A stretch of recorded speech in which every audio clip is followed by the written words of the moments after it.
Welcome back. And the second spiritual practice that we'll be talking about today is community. Now, when we are being discipled, we need community to grow.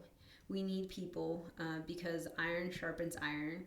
We need people in our lives that are going to hold us accountable. We're going to need people in our lives that are going to, call us back into the truth.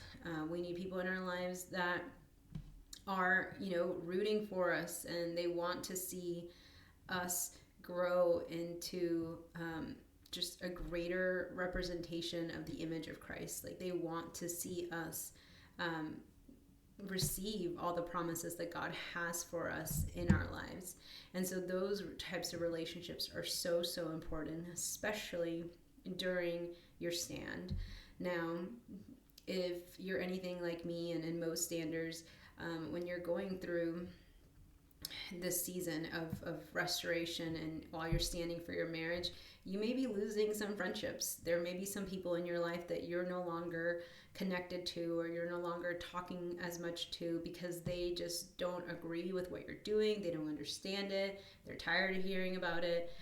So you may feel a little bit isolated and perhaps like an outcast, or like you don't have the mental bandwidth or the time to make friends or make new friends or hang out with friends or whatever that is. But I would encourage you to find community. And in this season, your community may just be the standing community. These may be the women, the men and women that you're talking with, praying with, the people that know the most intimate parts of your life, that are going to hold you accountable, that are going to speak truth into your life when you're having a moment of crisis. Because honestly, the enemy is defeated in community. It is so, so important that when you're having a bad day, or you're having an off day, or you're feeling just the heaviness of the season, that you have someone that you can call to, that is going to speak truth into your life, that is going to pull you out of the pit, that is going to pray with you, who's going to intercede for you. You need those people. You need people to help carry you in this season. You cannot do it alone.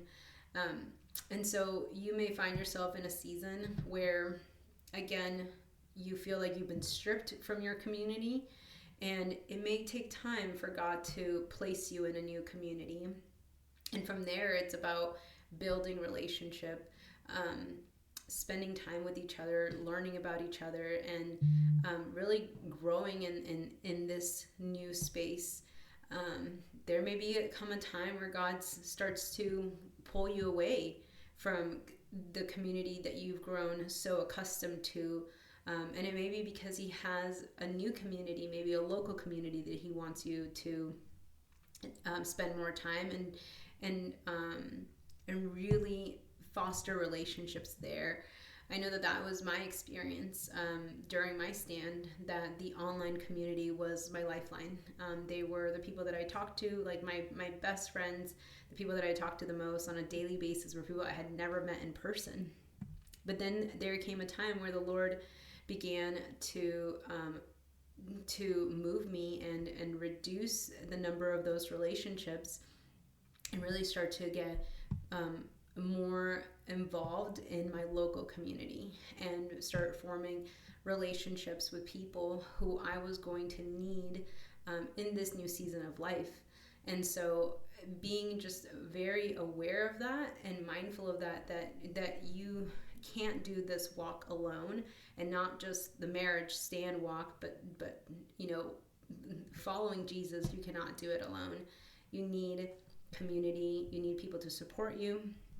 You need people who are going to speak truth into you, and also going to hold you accountable, because there comes times when you're in this stand where you're going to slip up. You're going to mess up. You're going to do something that you may regret. You're going to feel weak and weary, and maybe open a door to something that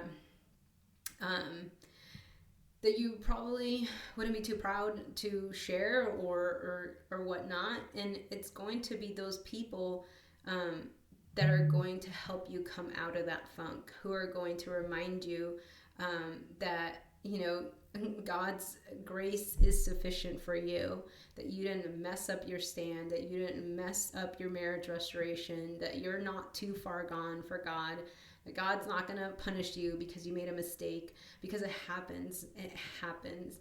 And it requires a level of trust and vulnerability and honesty to allow people into your life, and to also allow others to speak into your life. And so when you can establish those relationships, I don't want to say early on, but when you can really feel like you've fostered people around you that are going to help you in this season, it's going to make continuing to walk this journey a lot easier. If you don't have a community of believers who are believing in marriage restoration, please reach out to me. I've got a community of women who are, we're covenant warriors. We believe in the covenant of marriage regardless of what it looks like.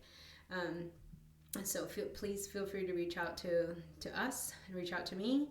And I'm happy to get you plugged in with this wonderful group of ladies that we get together and we get to pray and intercede and talk about what's going on in our lives, in our marriages, with our spouses, and really encourage each other and really fill each other up with hope. That sometimes the first thing the enemy is going to want to try to steal is your hope, because if you've got no hope, then there's no faith, and then without any faith, then you're doomed. So anyways, you're not doomed. It just opens a door to unbelief.